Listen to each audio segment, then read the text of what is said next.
தமிழ் உறவுகளுக்கு வணக்கம். தொடர்ந்து நம்ம வடக்கன்ஸ்னால பல துயரங்கள், அதுல இப்ப குறிப்பா வட மாநிலத்திற்கு வாக்குரிமை வேற கொடுக்க போறாங்க. இந்த லட்சணத்துல இன்னைக்கு திருவள்ளூர் மாவட்டம் காட்டுப்பள்ளி நடந்த சம்பவம் என்ன அப்படின்னா, பொதுவா கொலை பண்ணுவான், கொள்ளையடிச்சுக்கிட்டு இருந்தான், கற்பழிச்சுக்கிட்டு இருந்தான். இப்ப அதிகாரத்தையே கையில எடுத்து தமிழ்நாடு காவல்துறையவே கல்ல கொண்டு எறிஞ்சு விரட்டுற அளவுக்கு இன்னைக்கு ஒன்று சேர்ந்திருக்காங்க. அப்படின்னா இது எங்க கொண்டு போய் நிப்பாட்ட போகுது அப்படிங்கிறது நம்ம பழைய விஷயங்கள் எல்லாம் நம்ம பேசிட்டு இருந்தப்ப நம்ம தெளிவா சொன்னோம்.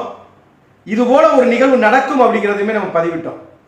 இன்னைக்கு காட்டுப்பள்ளியில அமரேஷ் பிரசாத் அப்படிங்கிற ஒரு வட மாநிலத்தை சேர்ந்தவன் ஒரு கப்பல் கட்டும் ஒரு தொழிற்சாலையில வேலை பார்த்துக்கிட்டு இருக்கும் போது தவறி விழுந்து இறந்திருக்கிறான். இதுக்கு நீதி கேட்கிறங்கிற பேர்ல இதுல பேச்சுவார்த்தை நடந்துகிட்டு இருக்கும்போது காவல்துறை பாதுகாப்புக்காக வந்த காவல்துறைய கல்ல கொண்டு எறிஞ்சு விரட்டிருக்காங்க. இதுல எத்தனை பேருக்கு அடிபட்டுச்சுன்றத நம்ம காவல்துறை சொல்ல மாட்டாங்க, ஏன்னா கொஞ்சம் அசிங்கம் இல்லையா, அதனால சொல்லவும் மாட்டாங்க. ஆனா அவங்களுடைய வேகமெல்லாம் எங்க காட்டுவாங்க தமிழ்நாடு காவல்துறைனா, தமிழ்நாட்டு மக்கள் மேல காட்டுவாங்க. இந்த அரசுக்கு வாக்கு செலுத்தி ஆள வச்சான் பாருங்க, அந்த ஆள்றதுக்கு அதிகாரத்தை கொடுத்தா பாருங்க, வாக்கு போட்டு அவனை அடிப்பான், துன்புறுத்துவான். என்னைக்காவது இது போல கல்ல கொண்டு எரிஞ்சு எங்கேயாவது பண்ணி இது மாதிரி அமைதியா இருந்திருக்காங்களா? இப்ப வரைக்கும் கல்ல கொண்டு எரிஞ்சவ மேலேயோ அந்த வடக்கன்ஸ் மேலேயோ எந்த விதமான நடவடிக்கை எடுத்ததா தெரியல. இது எங்க போய் நிக்க போகுது அப்படிங்கிறத மட்டும் நம்ம உன்னிப்பா பார்க்கணும். திருப்பூர்ல இப்படிதான் ஒரு தமிழருடைய வீட்டை சுத்தி நின்று வட மாநிலத்தவர் கல்ல கொண்டு எரிஞ்சு அடிச்சான். அதுக்கப்புறம் தெருவுல ஓட ஓட விட்டு நம்ம தமிழர்களை இதே வடக்கன்ஸுக கல்ல கொண்டு எரிஞ்சு அடிச்சு விரட்டினாங்க. இதே போல ஒரு நாள் குடிபோதையில் இருக்கும்போது ஒரு காவலர் தனியா சிக்கிட்டார் இருசக்கர வாகனத்துல. அவரை பல விதத்தில் அவரை கேலி செய்து, அவரை நக்கல் செய்து, அவரை மண்டையில தட்டி முதுகுல தட்டி அடிச்சு அவர் எப்படியாவது இங்கிருந்து தப்பிச்சு ஓடிடலாம்ங்கிற மாதிரி அந்த பைக்கை தூக்கிட்டு ஓடி வந்த காட்சியும் நம்ம பார்த்தோம். இந்த மாதிரியான சூழல்ல இதுல இன்னைக்கு அரசு என்ன திட்டம் கொண்டு வர்றான் அப்படின்னா, வட மாநிலத்தவருக்கு வாக்குரிமை கொடுக்கலாங்கிற. எந்த அளவுக்கு இருக்கு பாருங்க. இங்க கொலை செய்யறான், இங்க கொலை பண்றதா இன்னும் சாதாரணம் இல்ல, கற்பழிச்சு கொலை பண்றான், கொள்ளை அடிக்கிறதுக்கு கொலை பண்றான். கற்பழிச்சுட்டு ஒரு கிழவிய பெட்ரோல் ஊத்தி எரிச்சு பாதி எரிச்சு எரிக்காமையுமா போட்டுட்டு போயிட்டான். இந்த தொடர் கொள்ளைன்னு இருக்கு பாருங்க, அது மாதிரி காலையில அதிகாலையில தொடங்குறான். வர்ற வழியில, அதாவது மீனம்பாக்கம் விமான நிலையம் வர்ற வரைக்கும் வரிசையா யாருகிட்ட எல்லாம் செயினை அத்துற முடியுமோ எல்லா பெண்களிடத்திலிருந்து செயின் அத்துட்டு ஏற்கனவே விமானத்துக்கு டிக்கெட் போட்டு வச்சிருந்து விமானத்துல ஏறிடுறாங்க. இப்படி பல தடவை செஞ்சு ஒரு தடவை மாட்டிக்கிட்டான்னு வைங்களேன். ஆனா இது மாதிரி எத்தனை தடவை தப்பிச்சு போயிட்டாங்கிறது இருக்குல்ல. ரயில் மூலியமா தப்பிச்சு போயிடுறாங்க, விமானம் மூலியமா தப்பிச்சு போயிடுறான். மாநிலத்தினுடைய எல்லையை கடந்துட்டா முடிஞ்சுல. அதுக்கப்புறம் இவங்க ஃபார்மாலிட்டிஸே வேற. அவனை விரட்டிட்டே போனாலும், அவனை பிடிக்கணும்னு நினைச்சாலும் மாநிலத்தினுடைய எல்லையை தாண்டிட்டான்னா, ஏன் மாவட்டத்து எல்லையை தாண்டிட்டான்னா கூட இங்க பல ஃபார்மாலிட்டிஸ் இருக்கு. இதையெல்லாம் தாண்டி எப்படி அவனை கைது பண்ணி, இந்த தைரியத்துலதான் இங்க இவங்க கொலை பண்றது, கொலை பண்றது, கற்பழிப்பு பண்றதெல்லாம் இந்த தைரியத்துல தான் பண்றான். இப்ப சமீபத்துல ஒரு கற்பழிப்பு வழக்கு, ஒரு சிறுமியை தூக்கிட்டு போயிட்டானே ஆரம்பாக்கம் ரயில் நிலையத்துல, இதே திருவள்ளூர்ல இன்னைக்கு இந்த பிரச்சனை நடந்துகிட்டு இருக்கு. தமிழ்நாடு காவல்துறைய இந்த வடக்கன்ஸ் பூரா சேர்ந்து நின்று கல்ல கொண்டு எரிஞ்சு விரட்டியிருக்கானே, இதே இந்த திருவள்ளூர் மாவட்டத்துல தான் ஆரம்பாக்கம் ரயில் நிலையத்துக்கு பக்கத்துல ஒரு சின்ன குழந்தைய பிடிச்சிட்டு போனா. பிடிக்க முடியல. 13 நாள் கழிச்சு சமூக வலைதளங்களுடைய அழுத்தம் வேற என்ன செய்யறதுன்னு தெரியல.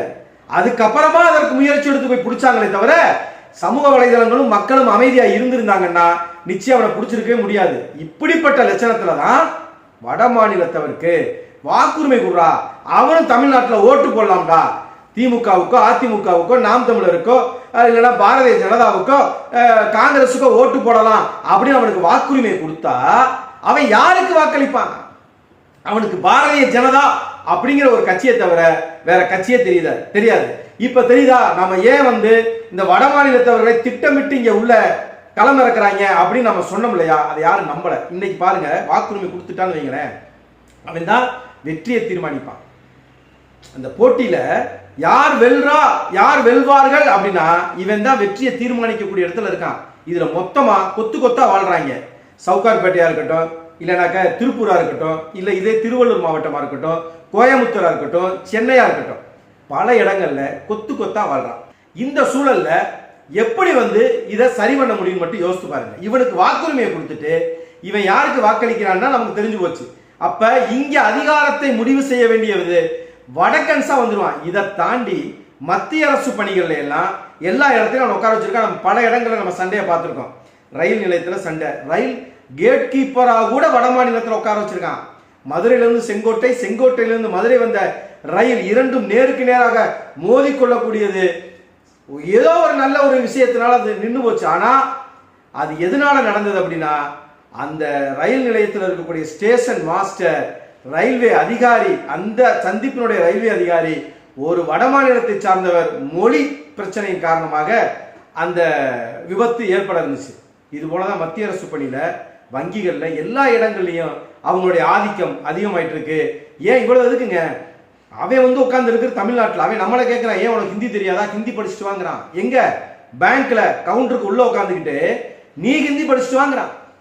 இந்த லட்சணத்துல டிஎன்பிசி எக்ஸாம் எல்லாம் எல்லா மாநிலத்தும் எப்படி நடக்குது, அவனவன் மாநிலத்துக்காரே அதை எழுதுறான். பேரே தமிழ்நாடு பப்ளிக் சர்வீஸ் கமிஷன். ஆனா இங்க எவனாலும் எழுதலாம். ஆனா நீ போய் எங்கேயாவது எழுத முடியுமானா எழுத முடியாது. ஏன்னா இங்க ஆள்றவன் ஆள் கிடையாது. அப்படியே ஒருத்தர் ஆண்டனால அவன் அடிமையா இருந்து வாழ்றான். இதெல்லாம் யாரு கேட்பா? கேட்டோம்னாக்க இவங்க என்ன சொல்றாங்க? இனவெறிங்கிறான், மொழி வெறிங்கிறான். இதுக்கு பேர் இனவெறியா, மொழி வெறியா? இந்த இன்னைக்கு என் மொழி பேசக்கூடிய என் தமிழ்நாட்டு காவல்துறை சேர்ந்த எங்கள் காவலர்களை, எங்க மாவே மச்சனை, எங்க அண்ணன் தம்பிய, அங்காளி பங்காளிய ஒரு வடக்கன் கூட்டமா இருந்து கல்ல கொண்டு எரிஞ்சு விரட்டுறான் அப்படின்னா இது எதை காட்டுது? சரி, இப்ப இதே போல ஆந்திராவில் நடந்த விட்டுருவியா? ஆந்திரால தமிழர்கள்லாம் சேர்ந்து ஆந்திரா காவல்துறை அடிச்சிட்டாங்கன்னு வச்சுக்கோமே. ஏங்க செம்மரம் கடத்த சொன்ன ஒருத்தன் கூலியால போனான் தமிழன். கூலிக்கு அந்த மரத்தை வெட்டி கொடுத்தா கூலி ஒரு நாள் சம்பளம். அவனை 20 பேரை கொன்னீங்க. ஆனால் எவன் இவங்களை கூட்டிட்டு போய் வேலை கொடுத்தானோ, எவன் செம்மரத்தை கடத்துறதுக்கு வெட்ட சொன்னானோ அவனை ஒண்ணுமே செய்யல. ஆனா கூலிக்கு போன 20 தமிழர்களை காக்கா குருவியை சுட்ட மாதிரி ஒரே இடத்துல சுட்டு போட்டு இருந்தது இந்த ஆந்திர அரசு. இதே இன்னைக்கு ஆண்டு கொண்டு இருக்காரே சந்திரபாபு நாயுடு, இவருடைய அரசு அது செஞ்சிச்சு. ஆனா இன்னைக்கு வட மாநிலத்தவே கல்ல கொண்டு எறிகிறான், விரட்டுறான், இனி அடிப்பான், வெட்டுவான். அண்ணன் செந்தமிழன் சீமான் சொல்லுவது போல இந்த நிலத்திலிருந்து நீ அப்புறப்படுத்தப்பட போற. ஈழத்துல என்ன நடந்ததோ அதே இது தமிழ்நாட்டிலும் நடக்கும். ஈழத்தில் நடக்கும் போதாவது அகதியாக ஏதிலிகளாக நீ வருவதற்கு தமிழ்நாடு என்கின்ற ஒரு நிலப்பரப்பு இருந்துச்சு.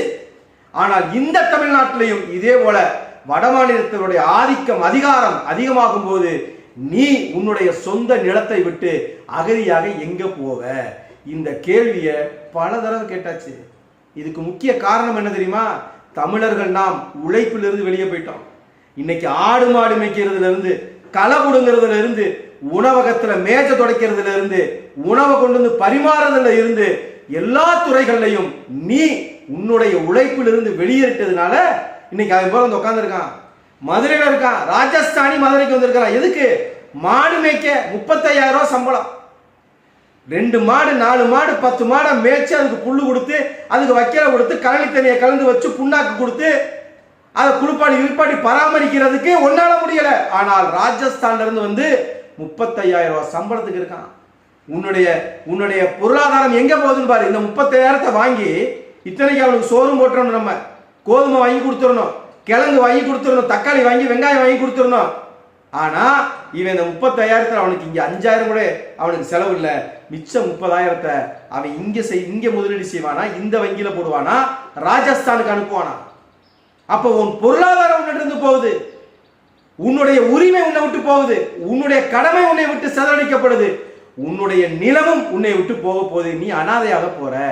நீ உழைப்பை விட்டு வெளியேறினதுடைய அர்த்தம் நீ கட்டட தொழில நீ 90% இன்றைக்கு வடக்கன்ஸ் தான் உட்காந்துருக்கான். குடும்பமா உட்காந்துருக்கான். அவனுக்கு பூரா இன்னைக்கு ரேஷன் கார்டு கொடுத்துட்டாங்க. அடுத்தது வாக்காளர் அட்டையும் கொடுக்க போறான். நீ என்ன பண்ண போற? காலையில வெள்ளன எந்திரிச்சு டாஸ்மாக் எப்படா திறப்பான்னு வாசல்ல உட்கார்ந்து இருந்து வரிசையில நின்று கடை திறந்தோடனே அதை வாங்கி கொண்டு போய் குடிச்சிட்டு போய் மல்லாக்க படுத்து கிடக்க போற, இல்லை வேண்டாம் சண்டை போட போற. சமீபத்தில் கூட ஒரு சண்டை நடந்துச்சு. அந்த சண்டை எதுக்குன்னா, தொடர்ந்து நான் தான் இந்த டாஸ்மாக்ல திறந்த உடனே முதலா வாங்கினேன், எப்படிதான் நீ போய் வாங்க போச்சுன்னு சண்டை. யாரு? நம்மால தமிழர்கள். அப்ப உழைப்பிலிருந்து வெளியேறி உன்னை வெளியேற்ற வைத்து உன்னை குடிக்க வச்சு அனைத்தையும் செஞ்சு முடிச்சிட்டான். சரி, இளவு நீ தான் அப்படி ஆயிட்ட, அவன் உள்ள வர்றான் அப்படின்னா அண்ணன் சீமான் அடிக்கடி சொல்றாரு, இந்த இன்னர் லைன் பெர்மிட்னு உனக்கு கொடுங்கடா, அதை வாங்கிட்டு அவனை உள்ள அனுப்புங்கடா அப்படின்னா அந்த உள்நுழைவு சீட்டை கொடுத்துட்டேன்னா அதுல எல்லா விவரம் வந்துடும். அவன் எங்க இருந்து வர்றான், அவனுடைய நிரந்தர முகவரி என்ன, அவனுடைய ஆதார் எண் என்ன, அவன் யார் மூலியமா இங்க வந்திருக்கிறான், எங்க வேலை செய்ய வந்திருக்கிறான், அவனுடைய அலைபேசி எண் என்ன, முழு கண்காணிப்புல இருக்கலாம்ல. இங்க அதுவும் கிடையாது. அப்ப என்ன, திட்டமிட்டே இந்த நிலம் உன்னிடத்திலிருந்து பறிக்கப்படுகிறது. சொல்லும் போதெல்லாம் தெரியாது. அதான் சொல்லுவாங்கல்ல, கண்ணு கெட்டதுக்கு அப்புறம் சூரிய நமஸ்காரம் எதுக்கு? கண்ணே போயிருச்சு, சூரிய நமஸ்காரம் எதுக்கு உனக்கு? கடைசியில சொல்றப்பையெல்லாம் நீ வேடிக்கை பார்த்துட்டு கடைசியில் அனைத்தையும் இழந்து முழு அனாதையாக இந்த நிலத்திலிருந்து நீ விரட்டி அடிக்கப்படும் போதுதான் நாம சொல்ற இந்த நீ சொல்ற பாரு, இனவாதம்ங்கிற, இன பிரிவினைவாதம்ங்கிற, மொழி வெறியன்கிறல, அதற்குரிய அர்த்தம் என்பது உன் நிலத்திலிருந்து அந்நியனால் நீ விரட்டடிக்கப்படும் போதுதான் உனக்கு தெரியும். இன்னைக்கு புரிஞ்சுக்கோ, இன்னைக்கு காவல்துறையை கள்ளக்குண்டி அடிச்சு விரட்டுறான், நாளைக்கு உன்னையும் விரட்டுவான்.